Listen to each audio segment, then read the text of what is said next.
It started on a quiet Tuesday evening. I came home earlier than usual. No texts, no warning.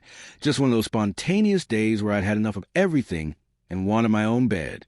My brother Aiden and I shared a 2-bedroom apartment downtown. He was supposed to be out late at some friend's dinner party, so I didn't expect anyone to be home. The lights were low when I walked in. At first, I thought the apartment was empty. I dropped my bag, kicked off my shoes, and was heading to my room when I heard it. Whispers. I froze. The sound was coming from Aiden's room. His door was slightly ajar, and I could see a sliver of light cutting across the hallway. I couldn't hear full words, but the tone was soft. Close. Intimate. Then a laugh. A deep, low laugh that definitely wasn't Aiden's. He wasn't alone. I know I should have just gone to my room and left it alone. But something about the secrecy, about the fact that Aiden had never mentioned anyone coming over, never once talked about dating, pulled at me. I moved quietly past the door. I didn't look in, just kept walking, heart thudding like I was the one hiding something. When I got to my room, I locked the door, not for safety, but to give the illusion of privacy. I sat on my bed in the dark, listening to muffled voices and feeling like I had accidentally cracked open a secret I wasn't meant to see. The next morning, everything was normal. Too normal. Aiden was making eggs, scrolling through his phone like nothing had happened. His usual smirk, his usual jokes. I watched him closely, waiting for a tell, something, anything confirm what I heard. But he didn't flinch. I didn't ask. Over the next few days, I noticed small changes. He was texting more, smiling at his phone like a high schooler with a crush. He started wearing cologne I'd never smelled before. One night, he came home late and his hair was a mess, like he'd been running his hands through it for hours. Then one day I met him. His name was Drew. I walked into the apartment after work, and he was sitting on our couch like he belonged there. Dark hair, calm confidence, and these sharp eyes that noticed everything. He stood up and extended a hand. "You must be the brother," he said. I shook it. "Jordan." He nodded once, then smiled, not forced, not too wide, just enough to disarm me. And weirdly, something about that smile stayed with me. Aiden walked out from the kitchen, holding 2 beers. Tossed one to Drew. "This is Drew," he said casually. "A friend." Friend. Right. I didn't press it, just nodded and went to my room. But even from behind my door, I could feel Drew's presence. It was heavy, confident, and somehow familiar. That night, I couldn't sleep. My mind kept spinning. Who was Drew? How long had this been going on? And why did I care so much? It shouldn't have mattered, but it did. Maybe because Aiden never let anyone in. Maybe because Drew looked at me like he'd seen through me in 5 seconds flat. Or maybe because a part of me wanted him to. The next few days blurred together. Drew was around more often. Sometimes he stayed the night. Once, I caught him walking out of Aiden's room early in the morning in nothing but gym shorts and a smug expression. But then came the moment I can't forget. I was getting water from the kitchen late one night when Drew walked in shirtless. Just casual. No apologies, no explanations. He opened the fridge, grabbed a soda, leaned against the counter. "You're up late," he said. "So are you," I replied. We stood there for a second, the fridge light casting a strange glow between us. "Can I ask you something?" he said. I shrugged. "Sure. Does Aiden talk about me?" That caught me off guard. I mean, he added, like, "Really talk about me to you?" I shook my head. "Not really. He's pretty private." Drew gave a half smile. "Yeah, that's what I figured." Then silence. But not the awkward kind. The kind where too much is being said without words. And in that silence, something shifted. Not just between Drew and Aiden. Between Drew and me. Something I didn't fully understand. Not yet, but before I go any further, I need your help. If you've made it this far, it probably means the story has pulled you in even just a little. So, can I ask for something small? Please help me reach 1,000 subscribers. I've been pouring my heart into these stories, ones that are raw, real, and sometimes painful to speak aloud. And when we hit that milestone, I'll reveal the most personal, most hidden truth I've ever kept. Something no one else knows. Your one subscription could be the reason I finally let that secret out. So please, subscribe, like, and comment below. Share this story with your group chats. Drop the link with a simple, and ask your friend to subscribe too. Every view matters. Every dot counts. You're helping more than you know. The story's only just beginning. And trust me, you won't believe what happens next. The next morning, I woke up earlier than usual. My mind was still tangled in that moment from the night before. Me and Drew, standing alone in the kitchen, trading glances like we were speaking in a language we hadn't yet learned. I couldn't stop thinking about it. The way his eyes held mine. The way he asked if Aiden talked about him. The way he didn't look away. It wasn't supposed to mean anything. He was my brother's, whatever he was. But I couldn't pretend anymore that I didn't feel something electric and quiet and dangerous every time he looked at me like I was more than just a brother. I tried to shake it off. I threw on my hoodie, grabbed my keys, and left the apartment without even grabbing breakfast. I needed space. From the walls, from the silence, from Drew. But the moment I stepped outside, I got a text. "Drew, you okay?" I stared at it for a long time. My thumb hovered over the screen, unsure what to say. Why was he texting me? Why now? I replied with just needed air. No dots, no emojis, nothing that could be misunderstood. But deep down, I already knew everything was being misunderstood. When I got back that evening, Aiden was alone on the couch, gaming headset on, fingers flying over his controller. He barely looked up. "Yo," he muttered. I nodded. "Hey." I went straight to the kitchen to grab a bottle of water. But as I opened the fridge, I saw something tucked behind the orange juice. Drew's leather wallet. That same wallet he'd pulled out the other night to pay for takeout. Aiden hated clutter. He never let people leave stuff behind. Unless it was serious. Unless Drew wasn't just a fling. Unless this was a real thing. And yet, Drew was texting me. I didn't know what I was stepping into anymore. Later that night, I was brushing my teeth when I heard a knock at the front door. Aiden yelled from the living room, "Can you get that?" I opened the door, and there he was, Drew. Same confident posture, same calm eyes. But this time, something was different. His gaze lingered a second longer. He wasn't smiling. "Hey," he said quietly. "Hey." I stepped back to let him in. Our shoulders brushed slightly as he passed. I tried not to flinch, but I felt it. That small contact ignited something sharp beneath my skin. Drew glanced at the living room, where Aiden was still locked into his game. "He told me to come over," he said. "Said you'd be here." I nodded. "Yeah, I am." Then we just stood there in the hallway, the door now shut behind him, the noise of gunfire and shouting from Aiden's headset in the background, like we were caught in a pause between two sentences. Drew leaned in just a little and whispered, "You didn't answer the second message." I blinked. "Second message?" He pulled out his phone, showed me.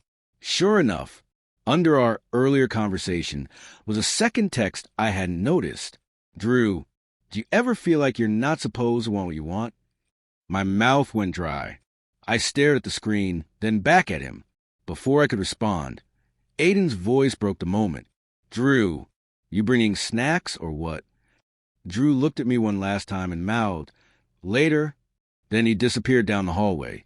And just like that, the spell broke.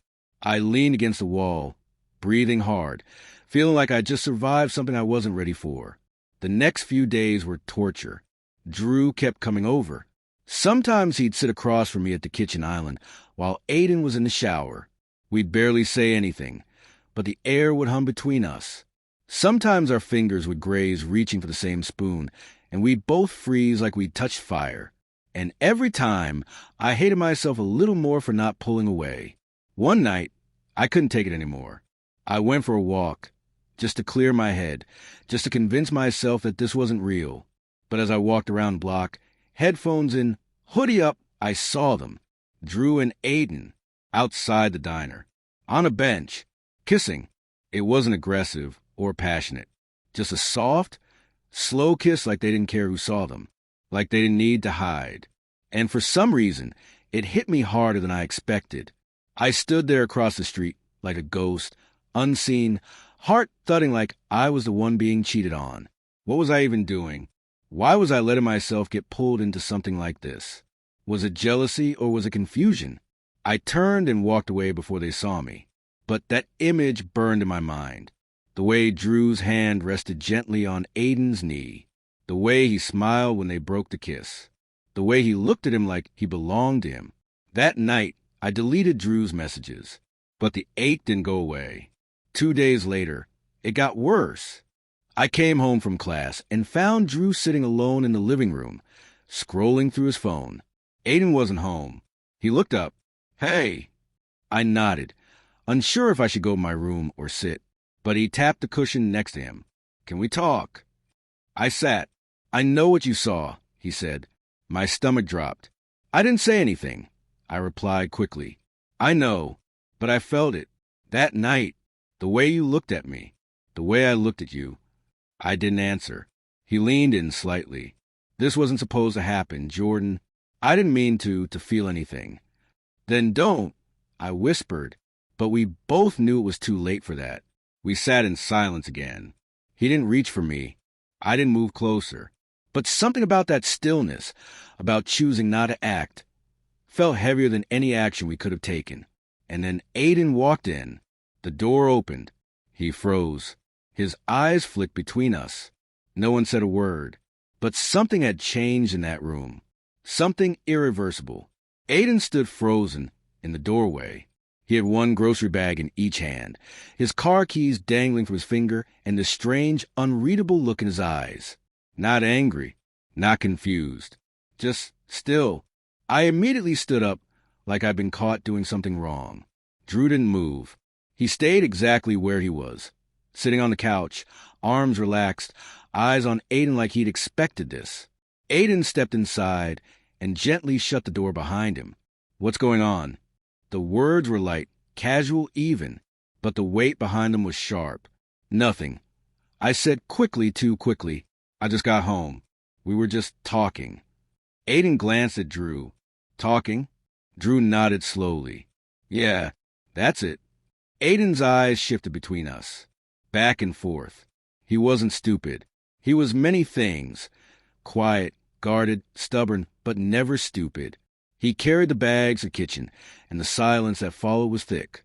You could almost hear the tension creaking like floorboards under too much pressure. I turned to leave, but Aiden's voice stopped me. "Jordan." I looked back. He didn't raise his voice. Didn't even look at me. He just said, "Don't get too close to things you don't understand." I froze. That line, it wasn't a warning. It was a line drawn in the sand. I didn't respond, just nodded and went straight to my room. But that night, I couldn't sleep. I lay in the dark, staring at the ceiling, replaying his voice, the disappointment in it, or maybe the fear. I wanted to believe he was just being protective, that he didn't want me involved in something messy. But deep down, a small, horrible thought started forming. Maybe he was afraid of what I might be feeling. Or worse, maybe he already knew. The next morning, Drew was gone. His jacket, his cologne lingering in the hallway. Everything was gone. I didn't ask. Aiden didn't bring him up. It was like he'd been erased from the apartment completely. For the next few days, I tried to get back to normal. I focused on class, my part-time work, anything to keep my mind from circling back to that night on the couch. But everything reminded me of him. The coffee he liked. The hoodie he left one time that I found myself wearing without thinking. Even the music Aiden played when he cooked. Drew had introduced him to that playlist. And then, just when I started to think maybe Drew was out of our lives for good, I saw him again. I was walking across campus, headphones in, head down, when I heard someone call my name. I turned, and there he was, Drew, leaning against a tree near the coffee shop, dressed down in a hoodie and jeans, like he hadn't just vanished from my life a week ago. My heart stuttered. I pulled out my earbuds. "What are you doing here?" He shrugged. "I figured you'd be here. You said you had early classes on Thursdays. You came all this way just for that." He smiled, but it didn't reach his eyes. I needed to see you. I looked around nervously. The sidewalk was busy, people moving past us like we were invisible, but I felt exposed, like I'd been caught in a dream that was starting to look too real. Why? I asked quietly. Because I can't stop thinking about you. I swallowed hard. Drew, you're with Aiden. He nodded. I know. There was a long silence. Then he said, he's amazing. But when I'm around you, it feels like I'm remembering something I didn't know I forgot. Like I've known you longer than I actually have. I didn't know what to say. I wanted to be angry. I wanted to tell him he was wrong, that this couldn't happen. But the worst part was, I felt the same. I think you should go, I said. Drew nodded. Okay. But as he turned to walk away, I grabbed his wrist. Wait. He looked back at me, eyes wide, breath caught. Just not like this. I whispered, not here. He stared at me for a beat longer, then slowly nodded and walked away. That night, I couldn't lie to myself anymore. Whatever was happening between us, it was real. Messy, wrong, impossible. But real. The next evening, I came home to find Aiden sitting on the couch, staring at the TV. Not watching, just staring. Hey, I said cautiously. He didn't respond. I dropped my bag and sat down across from him. He finally spoke. He told me. My stomach dropped. Told you what? Aiden turned to me, eyes hollow, that there's something between you two. I froze. Aiden, I didn't mean for... I'm not mad, he interrupted. I'm not even surprised. He leaned back and looked at the ceiling. You know what the worst part is? I could feel it. Every time we were all in the same room, the way he looked at you, the way you looked at him, it was like I was the third wheel in my own relationship. I looked down, ashamed. I didn't want this to happen. He nodded. I know. I didn't even know I felt that way until you saw him. He finished for me. Yeah, I get it. The room was so quiet it felt like the walls were listening. I'm sorry, I whispered. He nodded again, slowly. So am I. Then he stood up and walked to his room, closing the door behind him. Not slamming it, just closing it. And I sat there on the couch, alone, the weight of what we both just admitted settling like dust in the air. The next day, Drew texted me. Drew, he told me what happened. I'm sorry, Jordan. I never meant to hurt him. Or you. I stared at the message, my thumb hovering over the reply button. And for the first time, I didn't know who I was supposed to protect. My brother, myself, or the boy who wasn't mine to begin with. I didn't reply to Drew's message. Not because I didn't want to. Not because I didn't know what to say. But because for once, silence felt like the only honest response. I spent that night locked in my room, lights off, pretending the world outside didn't exist. I could hear Aiden moving around the apartment. Quietly, like his footsteps were trying not to remind me he was there. He didn't knock on my door. I didn't knock on his. It felt like we were both grieving something. A trust, a version of brotherhood that no longer fit who we were or what had happened. The next morning, Aiden was gone before I woke up. He left a note on the kitchen counter. At work. Don't wait up. Nothing else. I stood there staring at that line, like it held a hidden message I wasn't smart enough to decode. And maybe it did. The guilt was unbearable. I kept replaying that conversation. How he sat across from me, admitting he saw it all before either of us did. The way his voice cracked when he said he wasn't even surprised. He loved Drew, and I had destroyed that. Or maybe Drew had. Or maybe none of us ever had a fair chance. Later that afternoon, I tried to distract myself with laundry. Cleaning things always made me feel like I was fixing something. But halfway through folding a hoodie, my phone lit up. Drew, can we talk? I stared at the message, my thumb hovering again like muscle memory. Before I could decide, another one came through. I need to see you. I didn't respond. I just stood there, surrounded by half-folded clothes, and realized that no matter how much I wanted to bury it, this thing wasn't going away. So I grabbed my jacket and walked out the door. We met at the park. It was late, just past sunset, and the sky was a soft mix of fading blue and burnt orange. Drew was sitting alone on a bench beneath a street lamp, elbows resting on his knees, head bowed. He looked up when he saw me. No smile, no smugness, just exhaustion. "Hey," he said quietly. "Hey." I sat beside him. Not too close, not too far. For a moment, neither of us spoke. Then he said, I told him everything. About us, about the way I felt. My throat tightened, and he told me he already knew. He said it was over. I swallowed. "I'm sorry." Drew shook his head. "I'm the one who should be sorry." We sat in silence again, and for the first time, I realized how different this felt. No tension, no forbidden glances, just two people sitting under a dim light. Try to understand how things got so broken. I don't know what this is. I admitted, with you. I don't know if I'm just confused or... You're not, he interrupted gently. I know confusion. This isn't that. I looked at him. His eyes weren't pushing. They were patient. Then what is it? I asked, barely above a whisper. He sighed. It's something that was never supposed to happen, but now that it has, I can't unfeel it. That hit harder than I expected. I still feel like I betrayed him. I said, You didn't kiss me. You didn't ask for this. I did, he said, but you didn't walk away either. And neither did I.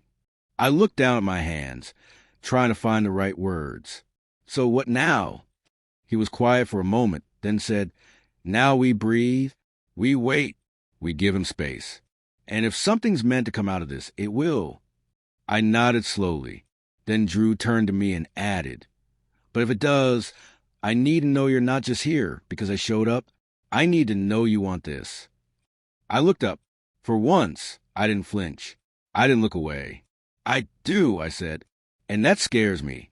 He smiled softly. Yeah, me too. We didn't hug. We didn't kiss. We just sat there until the sky went dark and the world quieted enough for us to hear our own hearts beating.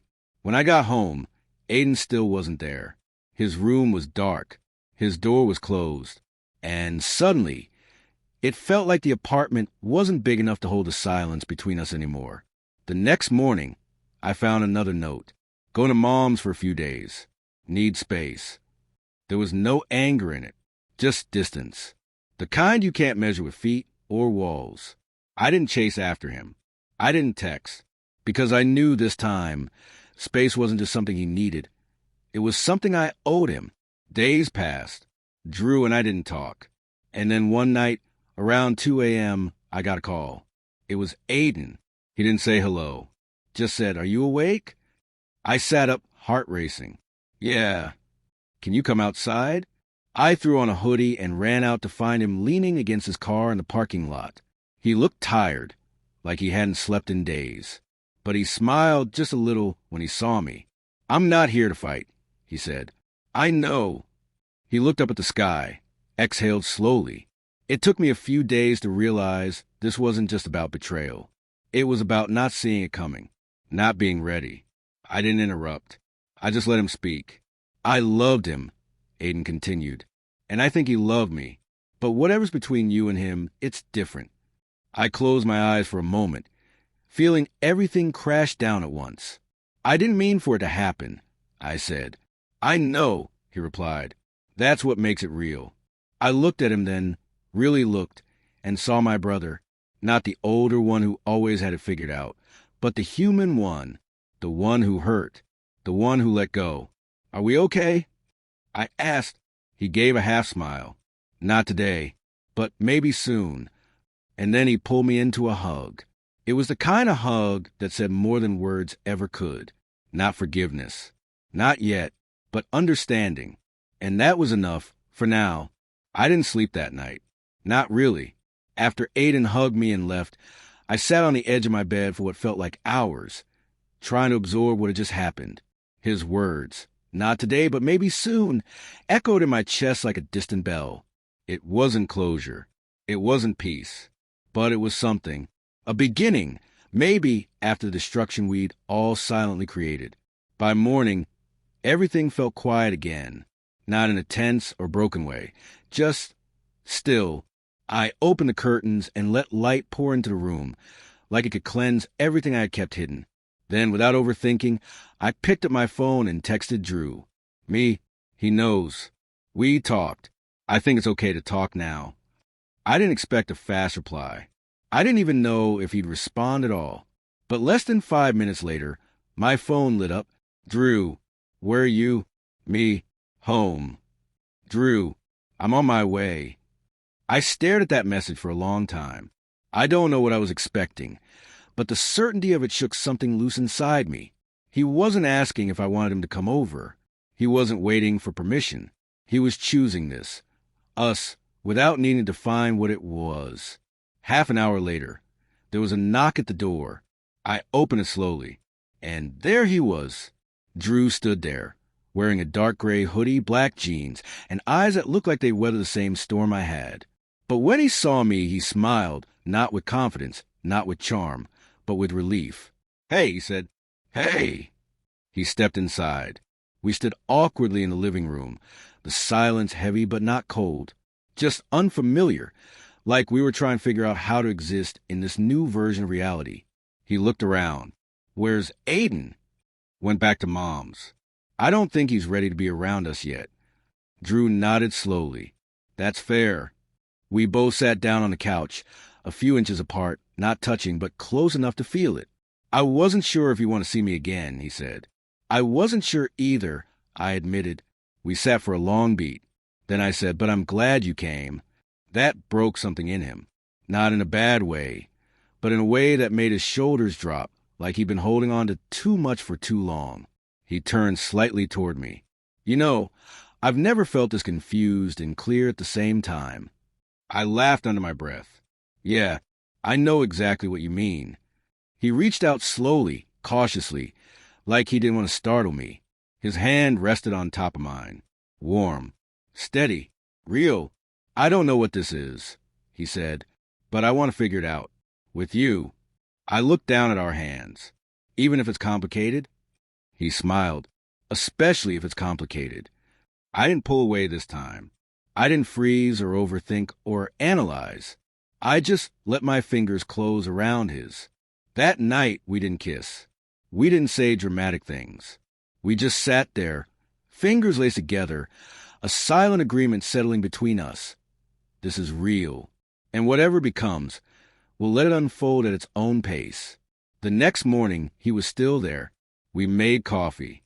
He made scrambled eggs. It was simple, domestic, easy, but I could feel the shift in everything. After breakfast, we sat at the kitchen table, and I said, "So what now?" Drew leaned back in his chair. "Now we try not to mess it up." I smirked. "You think we can pull that off?" "Honestly." He leaned forward and said softly, "No, but I think it'll be worth it anyway."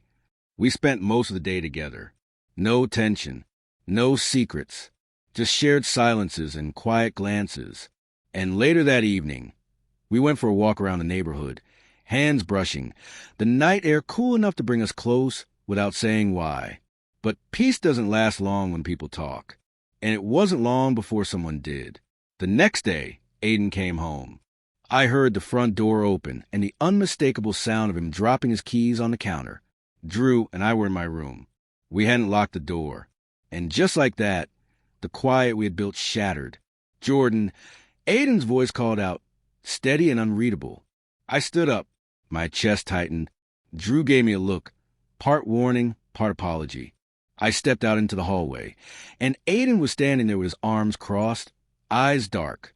"I figured you'd be here," he said to Drew behind me. "Didn't think it'd be this soon." "Aiden," I started. He raised a hand. "I'm not here to fight. I'm not even here to guilt you. I just need to say something." I nodded slowly. "I'm not okay," he said bluntly, "but I'm getting there. And I think the only way I move forward is if I stop trying to control things I can't fix." His voice cracked just slightly. "I lost someone I cared about, but I don't want to lose my brother, too." My throat tightened. "I never meant to take anything from you," I said. "I know," Aiden replied, "but maybe it wasn't mine to begin with." And then he did something I didn't expect. He stepped forward and hugged me. Again. This time tighter. This time longer. When we pulled apart, he glanced at Drew. "You hurt me," he said, eyes steady. "But I get it now. Just don't hurt him too." Drew nodded. "I won't." Aiden gave a small nod and went to his room. That was the moment I knew. Some endings don't come with fireworks. They come quietly, like the last page of a book you didn't want to close. But also, some beginnings feel the same way. Drew stayed that night. And this time, he didn't leave in the morning. You'd think after everything, the secrets, the guilt, the messy conversations, things would finally settle. But they didn't. Not really. Not at first. The night Drew stayed over, we didn't talk about labels. We didn't define anything. We didn't even sleep in the same bed. I took the couch. He took the floor with a blanket and pillow, and both of us just existed in that strange in-between. It was oddly comforting. For the first time in weeks, I didn't feel torn between two people I cared about. I didn't feel like I was living inside someone else's relationship. This, whatever it was, felt like it belonged to me. But that peace came with a price. The next morning, I walked into the kitchen to find Aiden making coffee. He didn't say anything at first, just handed me a mug and went back to scrolling his phone. There was no hostility in the room, but the air wasn't light either. It was polite, careful, like we were all pretending to be fine, so we didn't shatter what little ground we'd reclaimed. "Drew still asleep?" he asked finally. "Yeah," I said, voice low. He gave a short nod. "You guys figure things out?" "I think we're trying." Aiden didn't look up from his phone, but I could see his jaw clench slightly. "Just don't expect me to be around for the play-by-play. I wouldn't ask you to be." Silence again. Then Aiden looked up and locked eyes with me. I meant what I said. "I'm trying, but that doesn't mean I want to watch it happen in front of me." I nodded slowly. "Fair." He grabbed his keys. "I'm going to be at Dylan's for a few days. Let things breathe a little." And with that, he was gone again. Later that day, Drew and I sat on the balcony. The sun was out, the breeze cool enough to make you forget how heavy things had been. He looked over at me and said, "I don't think he hates us." "No," I replied, "but I think it's going to take time." Drew nodded slowly, running a hand through his hair. "Time we can give him." We didn't talk much after that. We just sat with the quiet. But by the next week, things began to shift. Drew stayed over more often, not every night, but enough that it felt natural. We started cooking together, watching movies on the couch, falling asleep with our legs tangled up like it was something we'd always done. Still, I hadn't told anyone else. Not my friends, not my parents, not even people I trusted. Part of me didn't know how to explain it, and part of me was afraid that explaining it would somehow break it. But then something happened that forced the truth out into the open. One night, Aiden came home unexpectedly. It had been almost 2 weeks since he'd stayed at the apartment, and I'd started to believe he might not come back. But there he was, standing in the doorway, duffel bag slung over one shoulder, eyes taking in the scene. Drew and I were sitting on the couch. I wasn't leaning on him, and our hands weren't touching. But it didn't matter. The air around us gave everything away. Aiden didn't say anything. He just dropped his bag, walked to his room, and shut the door. I stood up, unsure what to do. Drew grabbed my wrist gently. "Give him a minute." But I couldn't. Not this time.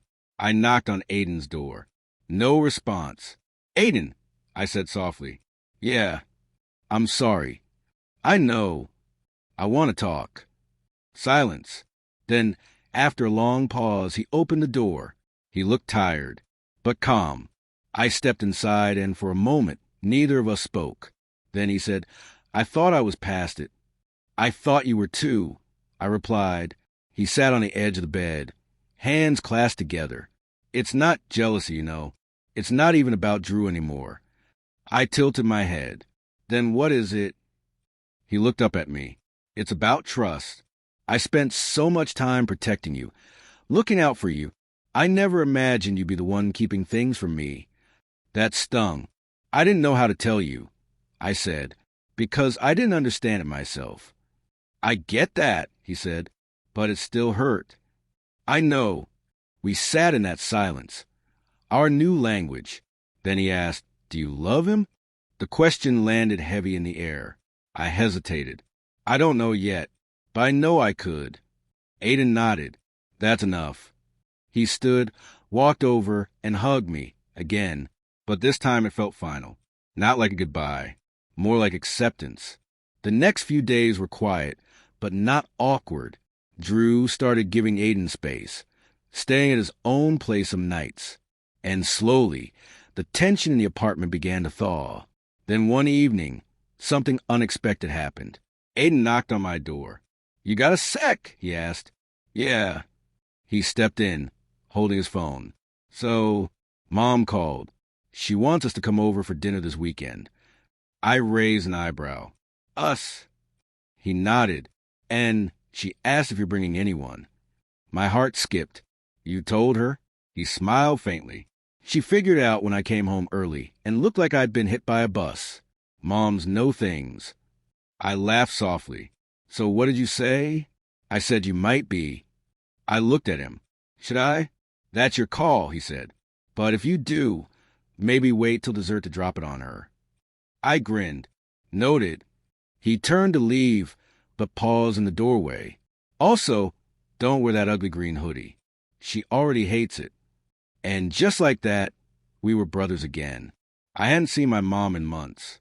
Not really. Sure, we FaceTimed occasionally, sent each other quick "love you" texts, and traded pictures of takeout meals, but none of that prepared me for what it would be like walking through her front door with him beside me. Drew didn't say much in the car. He just kept his hand resting lightly on my leg while I drove, thumb brushing circles through the fabric of my jeans like it helped him stay calm. Or maybe it was for me. I had no idea what to expect. When we pulled up outside the house, I sat there for a second, staring at the white porch and the hydrangeas Mom loved so much. "You okay?" Drew asked. I nodded, even though I wasn't sure I was. He squeezed my hand. "We don't have to label anything today. Just be honest." I looked at him and gave a nervous smile. Honesty's never been the problem. It's the reactions I'm scared of. "Then let them react," he said. "You and me will deal with it together." We got out of the car. Aiden was already there, sitting on the steps with a glass of iced tea and his phone in his lap. He looked up when we walked up the path, and for a second I thought he might smirk or say something sharp. But he didn't. He just nodded. "You're late." "Traffic," I replied. He stood up and opened the door for us. "Mom's in the kitchen. She made that weird salad you hate." "Great," I muttered. Drew chuckled beside me. "Sounds promising." Inside, everything looked the same. Same scented candles, same family photos on a hallway wall, same crooked painting in the dining room we all secretly hated, but no one dared move. Mom came bustling out of the kitchen with an apron dusted in flour, and her hair pulled up into that messy bun she always wore when she was in full cooking mode.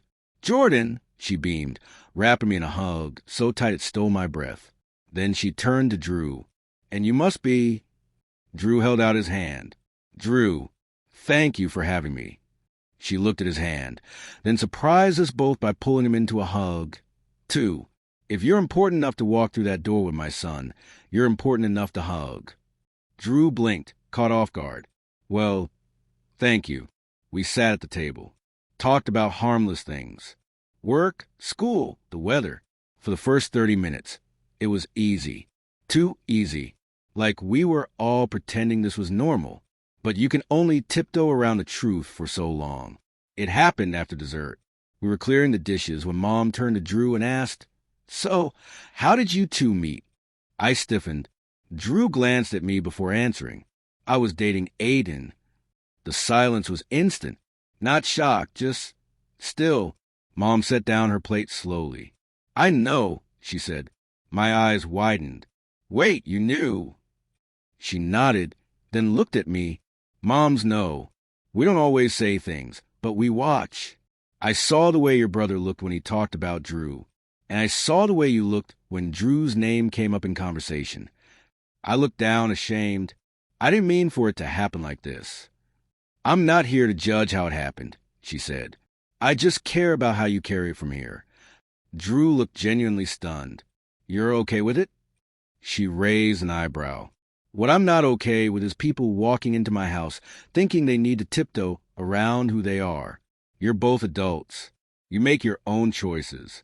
Just make sure you're not leaving wreckage behind. Aiden stood near the sink, arms crossed, quiet but not cold. I turned to him. You good? He shrugged. Honestly?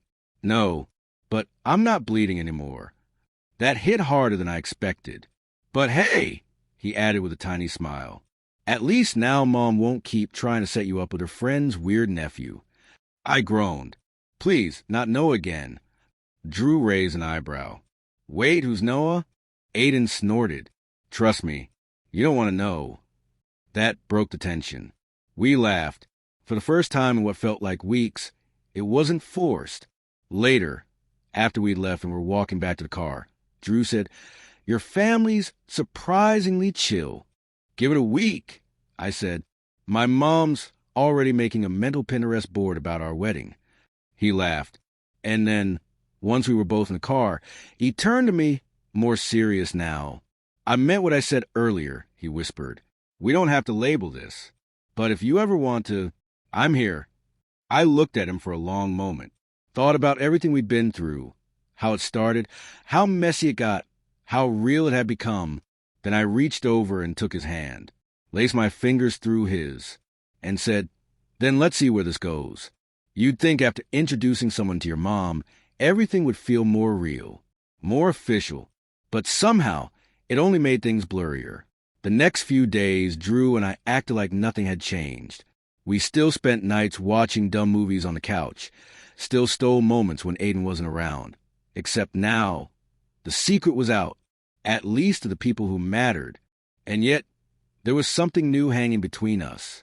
A quiet question we hadn't dared ask yet. Where were we now? One night, we were walking home from a late-night corner store run. I was carrying a bag of snacks. He had 2 sodas in hand, and the city was quiet around us, streetlights casting soft glows over the pavement. Jordan, he said suddenly, not looking at me. Yeah, I told you before that I didn't want to label anything until you were ready. I glanced sideways at him. Okay.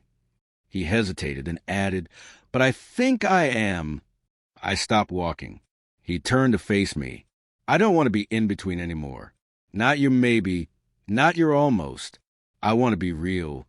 His voice was steady, but his hands trembled just slightly. I could see it in the way he gripped the soda can. I opened my mouth to respond, but then stopped, because I didn't know if I was ready to give him what he deserved. Not yet. I care about you, I said softly. You know I do. He nodded. But I've never done this before. I've never had to think about what it means to be seen like this, to choose this. His eyes softened. You don't have to choose all of it tonight. Just tell me if I'm the direction you want to go. I didn't speak. I just stepped forward and took his hand. And that was enough. We didn't talk labels that night. We didn't need to. The next morning, though, the world forced us to. It started with a text from Aiden. Aiden, you guys need to get ahead of it. Someone posted a pic of you two from the store last night. My chest tightened. I clicked the link he sent. There we were, blurry but unmistakably us. Me and Drew holding hands as we walked out of the store. No caption, just a photo, probably snapped by someone from campus. Maybe even someone we knew. By noon, it was already on 2 group chats I didn't even realize I was still part of. By 3 p.m., my phone wouldn't stop buzzing. Most messages were harmless, curious, mildly shocked. Some were not. Didn't know you were like that. Wait, your brother's ex? LMAO, messy much? And then the worst one. Guess it runs in the family. I sat on my bed, phone screen burning in my hand. Shame rising up my throat even though I hadn't done anything wrong. Drew paced the room. You don't have to respond to any of that. I know. They'll get bored. Maybe. He stopped, looked at me. You okay? I nodded. Yeah, I didn't want it to start like this. Not as gossip. Not as some dramatic reveal. Drew sat beside me. It's not our job to make people comfortable with something they don't understand. Yeah, But now everyone thinks I betrayed my own brother. He paused. You didn't. But I kind of did. You told him the truth. You let him feel it. And you gave him space. That's more than most people would have done. I didn't answer. I couldn't. But then Drew said something that stuck with me. You don't owe anyone a perfect story. You just owe yourself a real one. That night, we stayed in. No takeout. No TV. Just music and quiet and sitting in the dark together. Then a knock. I opened the door, and there was Aiden. He held up a bag. I brought pizza. Thought you two might want to hide from the internet for a while. Drew looked up, surprised. You're staying? Aiden shrugged. You too made me the headline of a campus meme page. Might as well get free dinner out of it.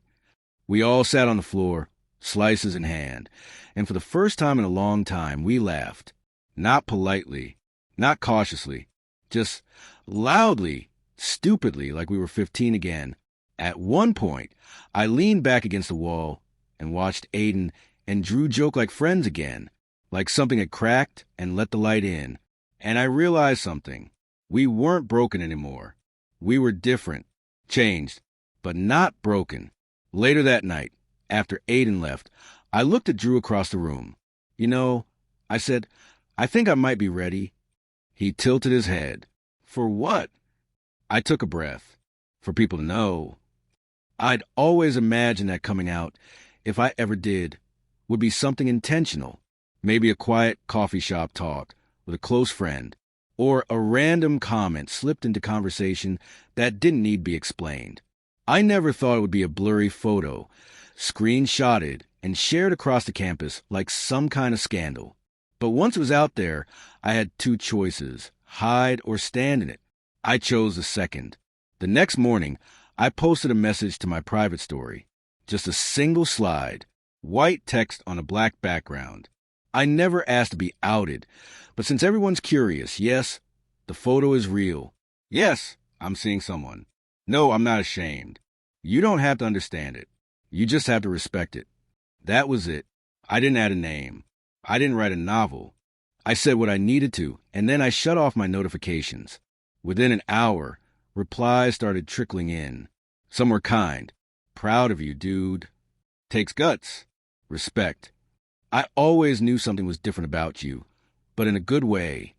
Some were passive. Damn, wasn't expecting that. Wow, you and Drew? That's wild. And a few were mean, but not as many as I thought. I showed the messages to Drew that night, and he just smiled. You handled it better than I ever did, he said, nudging me on the shoulder. Really? He nodded. I spent most of high school denying everything until I broke down and told my ex by accident over lunch in the school courtyard. I raised an eyebrow. How'd that go? Terribly, but it got better. He turned serious then. And it will for you, too. The next few days were oddly calm. People stared a little more. Some whispered, but no one said anything to my face. Not even the ones I expected to. And then came the surprise. I was walking through campus, earbuds in, when I spotted someone leaning against the fence near the science building. Noah. Yes, that Noah. The one my mom tried to set me up with. The one Aiden constantly joked about. He hadn't spoken to me in months. Not since high school graduation, really. But now he was here, arms crossed, eyes locked on me like he'd been waiting. I pulled out my earbuds. Hey! He pushed off the fence and walked toward me. So it's true, huh? I swallowed. Yeah. He nodded slowly. You and Drew? I hesitated. Yeah. For a second, I braced myself for some rude joke. Something passive-aggressive or cruel. But instead, he said, Huh? I always thought you were just shy. I blinked. What? I mean, I knew you weren't like the others, but I didn't think you'd actually own it.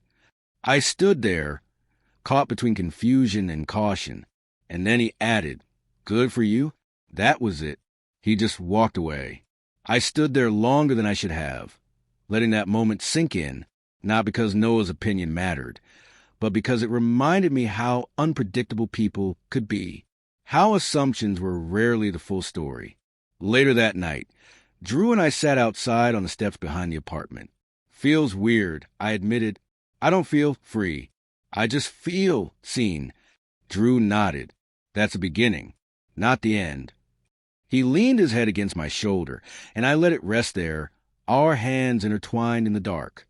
I was just starting to relax when I felt my phone buzz. It was a message from an unknown number. You think you're brave? Just wait. My blood went cold. I stared at the message for a long time.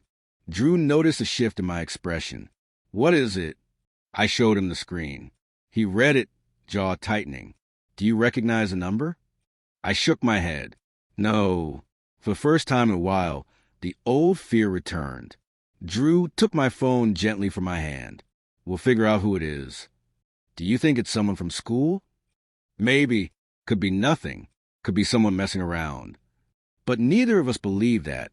And in that moment, I realized that being seen wasn't just about being visible.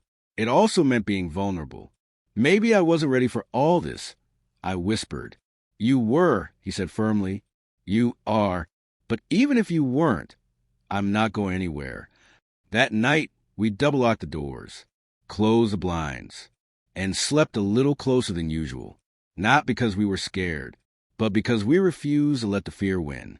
For the next few days, I couldn't stop looking over my shoulder. It didn't matter how casual things seem on the surface. Students go about their lives, professors droning on in lectures, texts coming like nothing had changed, because for me, something had. That message, you think you're brave? Just wait. It lived in my chest like a quiet echo. Always there, always threatening to get louder. Drew tried to brush it off at first. Told me not to let one anonymous number pull me back into hiding. But he was locking the door a little earlier every night now, checking his car windows twice. And I caught him sleeping with his phone under his pillow.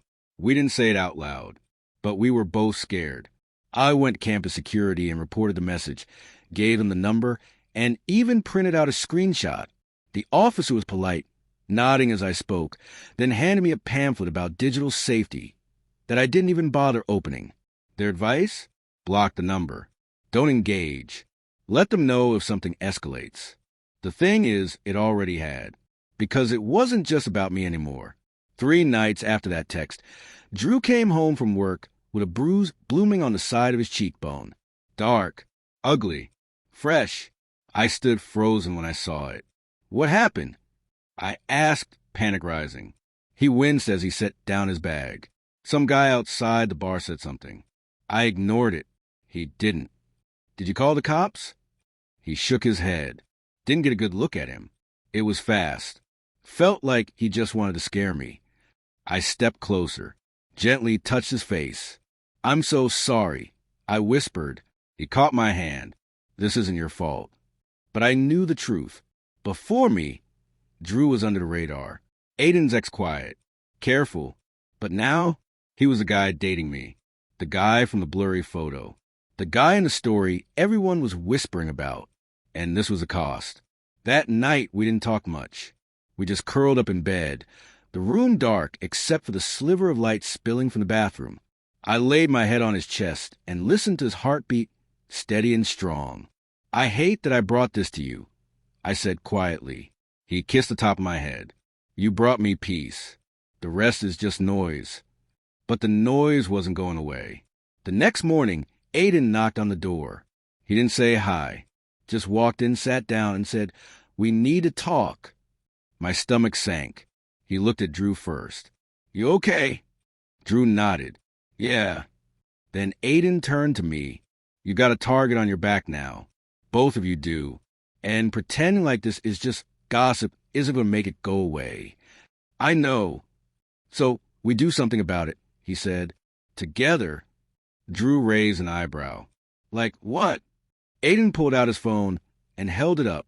On the screen was a draft of a video, just a black screen with white text. Our story, what they got wrong. I blinked. You're serious? He nodded. You either let them twist it or you take it back. And I think you've earned the right to tell it your way. The idea terrified me. Going public on our own terms? Telling the world not just that we were together, but how it happened. But something in me shifted. Maybe I was tired of running. Maybe I was tired of fear. Or maybe I was finally ready.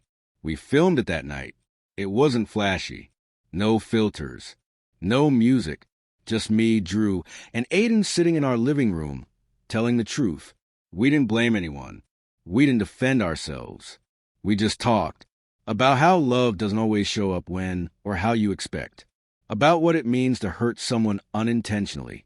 About how healing is possible, even when it feels like it isn't. And at the end, I looked into the camera and said, if you're watching this and you're angry, confused, or disappointed, that's okay. But this is me, and I'm not going to disappear just because it makes someone uncomfortable. Then, right after that, I looked down at my lap, smiled nervously, and added, also, please help me hit 1,000 subscribers. I've got something deeply personal I've never shared with anyone before, and once we hit that milestone, I'm revealing my most secret truth. Literally, just one sub from you can help make it happen. Share this. Send a link to your group chats. Ask your cousins, your friends, your neighbor's dog, anyone. Like, comment, and yellow square subscribe if the story meant something to you. It felt ridiculous, but it also felt right, because if I was going to open up, I might as well own it. We uploaded the video, and then we waited. That night, I barely slept. Every time I checked my phone, the numbers were climbing. 500 views, then 2,000, then 10,000. By sunrise, we were trending locally, and the comments? Different this time. Supportive, encouraging. Some people still didn't understand, but a surprising number did. There were messages from strangers. This made me cry. Thank you for being brave. I'm by and haven't told anyone. Seeing this gave me hope. Subscribed, not because of the secret, but because this felt real. Even my old basketball teammate left a comment. Didn't see that coming, but respect. I looked over at Drew, who was still half asleep, and whispered, we did it. He smiled, eyes still closed. And now we wait for the secret. I laughed softly. Trust me, when it drops, it's going to change everything.